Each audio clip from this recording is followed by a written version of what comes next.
Regular কাজ করেছি বলে আমি ঠিক পাল্টে যাওয়ার তফাৎটা খুব একটা বুঝতে পারিনি, আচমকা বুঝতে পারিনি। কারণ রোজ রোজ হচ্ছে তো, যেমন সংসারের বদলটা একটু একটু করে হয়, বোঝা যায় না। একদিন হঠাৎ ফিরে তাকিয়ে দেখি যে অনেকটা বদলে গেছে, সেই রকম ব্যাপার। তো একটা সত্যি কথা বলবো, আমি কিন্তু খুব যে স্ট্রাগল করেছি তা নয়। আমাকে এরকমভাবে কিছু পড়তে হয়নি যে এর দৌড়ে দৌড়ে ঘোরা কিংবা খুব কষ্টের ইয়েতে পড়া, সেগুলো করতে হয়নি আমাকে। তার মধ্যে বোধহয় একটা কারণ ছিল, আমি এসেছি কাজ করতে, সেটাই একটা বিরাট আমার কাছে আনন্দের ছিল। আমি কাজ করতে এসেছি, এবার কাজ করতে করতে এতগুলো দিন পার করে দেব সেটা আমি নিজেও বুঝিনি। তো তাই জন্য আমি যা পেয়েছি, যতটা পেয়েছি ততটাই একদম আঁকড়ে ধরে রেখেছি। আমার কাছে না পাওয়া বলে কিছু নেই।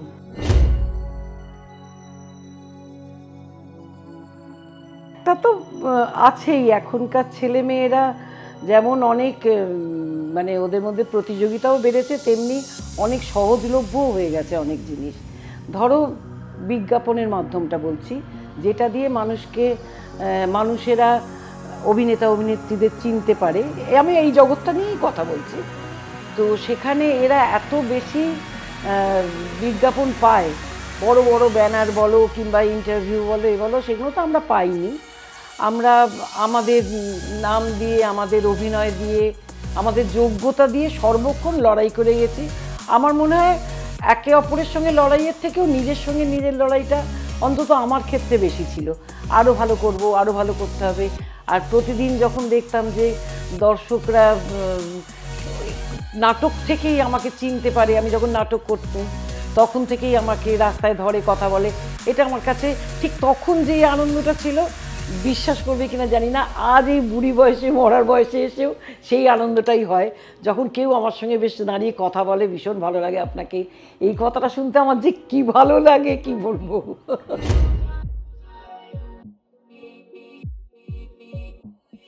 সরকারিনায় আমরা একটা কাজ করতাম, কাঁচের পুতুল বলে।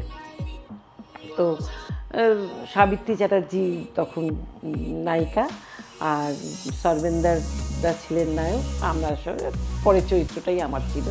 যাই হোক, খুব মজা করে আমরা কাজ করতাম। তো একদিন একজন ভদ্রলোক একটা খবরের কাগজে মোড়া কাপড় নিয়ে আমার কাছে এলেন। ওখানে এসে ওই মেয়েটি কোথায়, তখন তো নাম ওরমভাবে জানতো না, ওই মেয়েটি কোথায়, ওই মেয়েটি কোথায় করে সরকারিনার ভেতরে এসে খুঁজছেন। তো আমার সঙ্গে চোখাচোখি হচ্ছে, আমি আমি আমি তোমারে ডাকছি, তোমারে ডাকছি। তো আমি এগিয়ে এলাম, আমি বললাম যে আমি আগের দিন এটা দেখে গেছি,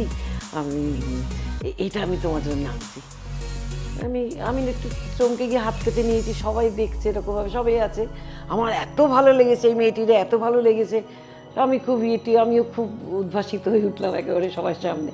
তারপরে যাই হোক, দেখেন পছন্দ হয়েছে কিনা। খুলে দেখি এত সাধারণ একটা তাঁতের কাপড়, মানে আমি মূল্য দিয়ে উপহারের বিচার হয় না, কিন্তু আমি এখানে লোককে জানাবার জন্য বলছি যে অত্যন্ত নিম্ন, মানে কম দামের আর কি, একদম একটা সাধারণ শাড়ি। সে যে কি অমূল্য আমার কাছে। আমি লোকটার দিকে তাকিয়ে আছি এরকমভাবে, তার চেহারাও ওরকমই সাধারণ। আমি একদম এরকমভাবে আঁকড়ে নিয়েছি বুকের মধ্যে, যেটা আমার মানে আমি এখনও, এত বছর হয়ে গেছে, এখনও আমি ওই উপহারটা ভুলতে পারি না। সেই মানে প্রথম এক দেখায় তো মনে হয়েছিল গামছা বোধহয়, সেখান থেকে একটা শাড়ি বেরোলো। আমি যে কতদিন কিভাবে শাড়িটাকে আঁকড়ে রেখেছিলাম তা আমি জানি। আমার কাছে একটা মানে মাথায় তুলে রাখার মতো।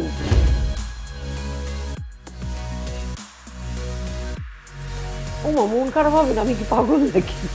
কিন্তু আমি মন খারাপ নিয়ে না কখনো মানে বাইরের লোকের কাছে কিছু প্রকাশ করি না। কেন করি না তার একটা কারণ আছে।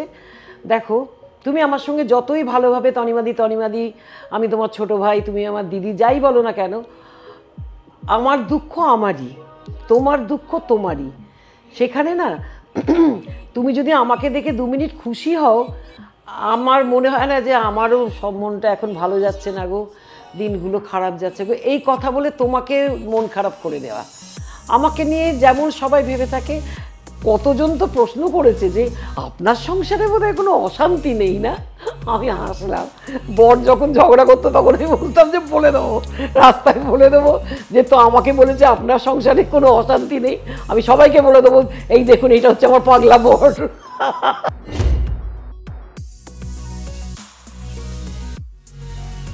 খুব একটা আদরের বউ ছিলাম না, দু একজন আত্মীয়ের আদরের ছিলাম, তাদের সংসারে এখনো আমি আদরেরই রয়েছি, কিন্তু শ্বশুর বাড়ি বলতে যেটা শ্বশুর শাশুড়ি হেনা তেনা, খুব একটা আদরের ছিলাম না, একটু বাদর টাইপের বউ তো।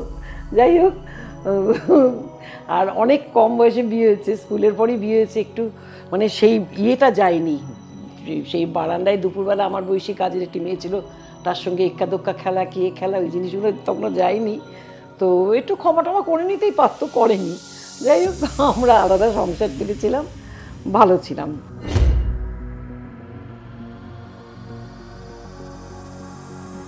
অনেকবার এসেছে, কিন্তু পলিটিক্সের মধ্যে এত রাজনীতি যে আমিও ওর মধ্যে ঢুকতে চাইনি।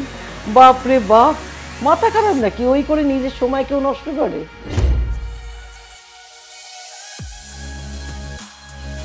ওটা জয়েন করার কারণ আছে, ওরা যারা জয়েন করছে তারা দেশের জন্য কিছু করতে চায়, বলে না যে এই দলে থেকে আমি দেশের জন্য কিছু করতে পারিনি, তাই জন্য আমি এই দলে এসে জয়েন করলাম, আমি দেশের জন্য কিছু করতে চাই। তারপর আবার এই দলে একটু টাকা কম হলো কিংবা একটা বড় কিছু ধরা হলো, আবার ওই দলে গিয়ে দেশের জন্য করতে চাই। সবার জন্যই ভাবছি, সবাইয়ের জন্যই ভাবছি। এখন আমি খুব নিকৃষ্ট মানুষ, অত দেশের জন্য করতে চাই না, আমি তাই জন্য এক জায়গায় বসে আছি।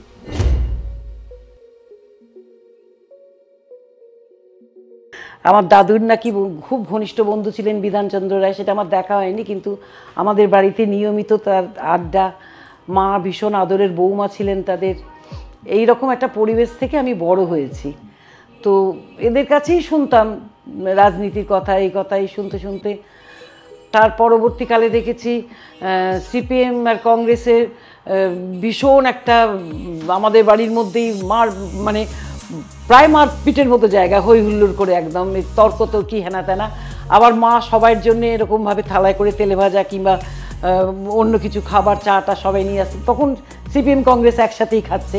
তো এই ভদ্রতা, এই বন্ধুত্বপূর্ণ আচরণ, এই সব দেখতে দেখতে বড় হয়ে এখন যেটা দেখছি, এটাকে আমি ঠিক রাজনীতি বলতে পারবো না। রাজনীতি বলতে যাবো না, এটা তা নয়, এটা পকেট নীতি। এটা যার যেভাবে সম্ভব পকেটটাকে গুছিয়ে নেওয়ার একটা নীতি এখন এসছে, সেটাই করছে। সব দলই বোধহয় এখন তলে তলে নিজেরাই হাত মিলিয়ে আছে, আমরাই বোকার মতো হই হুল্লোড় করে চেঁচিয়ে মাথা খারাপ করছি, নিজেদের সময় নষ্ট করছি।